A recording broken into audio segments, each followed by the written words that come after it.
Hello everybody and welcome back to Immigration Channel. This is a place where we explain complicated immigration matters in short, simple videos. In this video, we'll cover the April 2023 Visa Bulletin. Lots of changes specifically impacting spouses of green card holders and those applying for green cards under the EB2 category. So let's talk about it.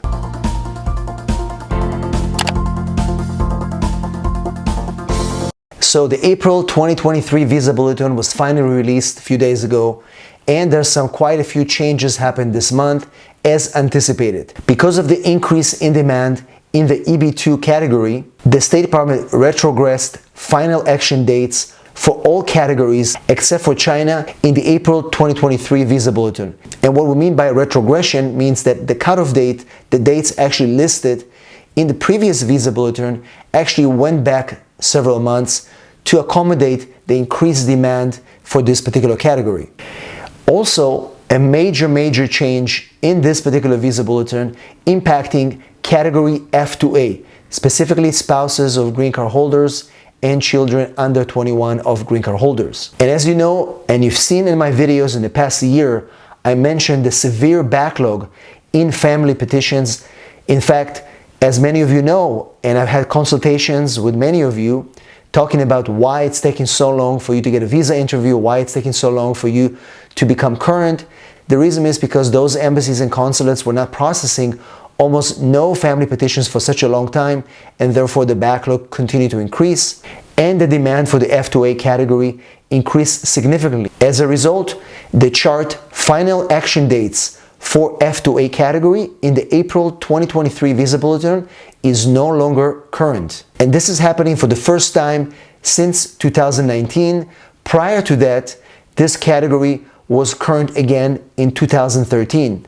So you can see it's been almost 7 years that F2A category wasn't current, which means that green card holders that were married to foreign nationals had to wait over 2 years before those cases could be adjudicated and for their spouses to be able to get interviews for their green cards. But the difference this time is that although the final action date chart is not current for this category, the date of filing chart is current, which means that spouses of green card holders and their children can still file their green card applications using the dates of filing chart. And this is specifically good for those green card spouses that are currently inside the United States, because they will be eligible to file their adjustment of status applications while inside the United States. But here's the problem.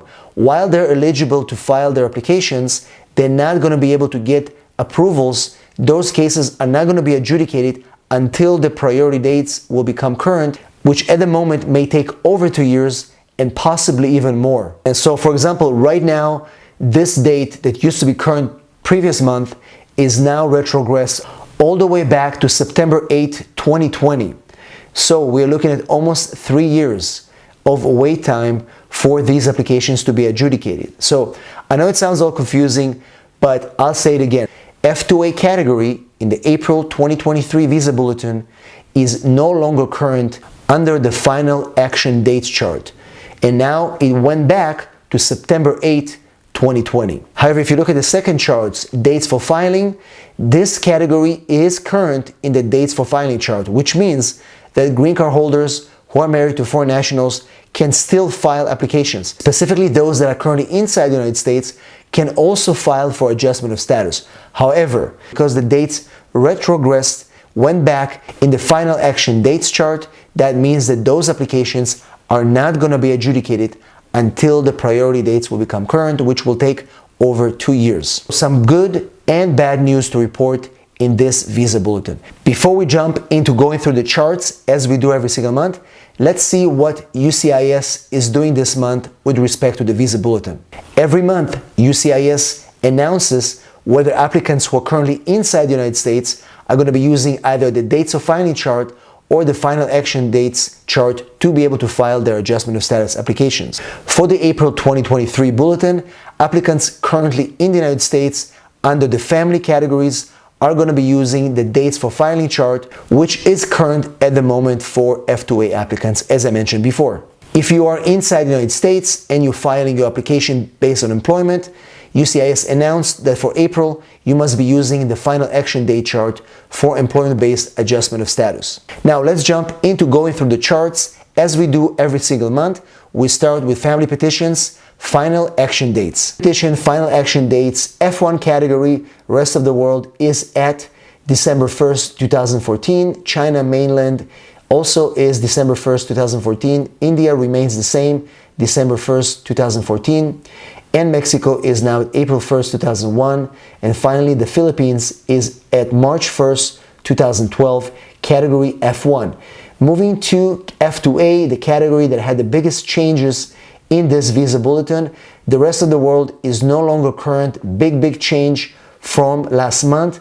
And we see a retrogression of almost 2.5 years. Now it's at September 8, 2020. Mainland China is at September 8, 2020. India also September 8, 2020. Mexico is at November 1st, 2018.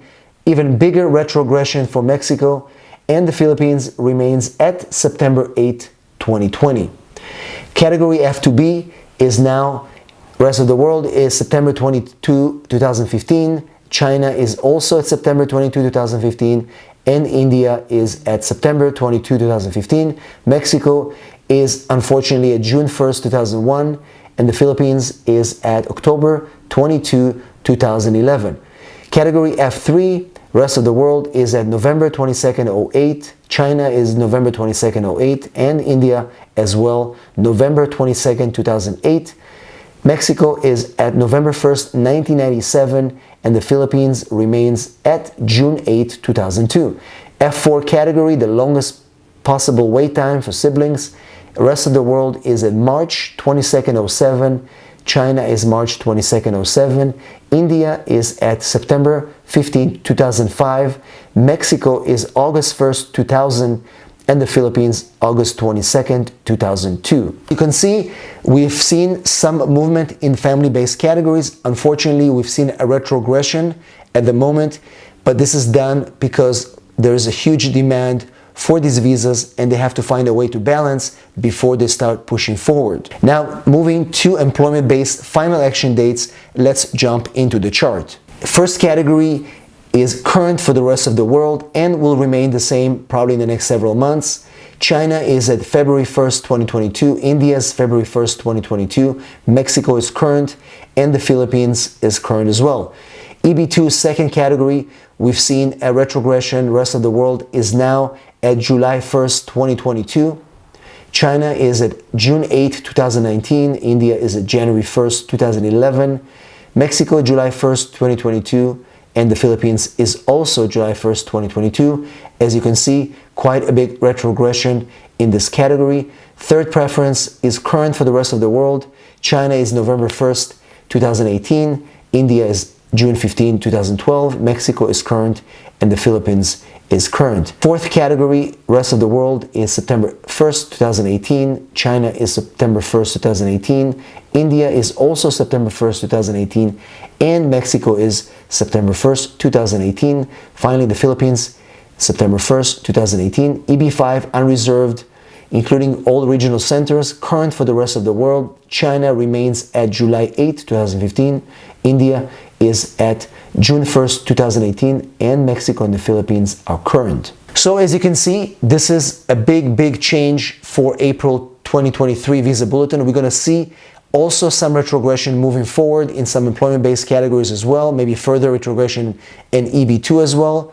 And hopefully we're going to see some positive movement in family-based categories once they start aligning their processes and start to move these categories further. Specifically, I want to see more changes in F1 category. We have a lot of people that are stuck in that category. Those are the adult children of US citizens, and this is one category we expect to see some changes coming this summer.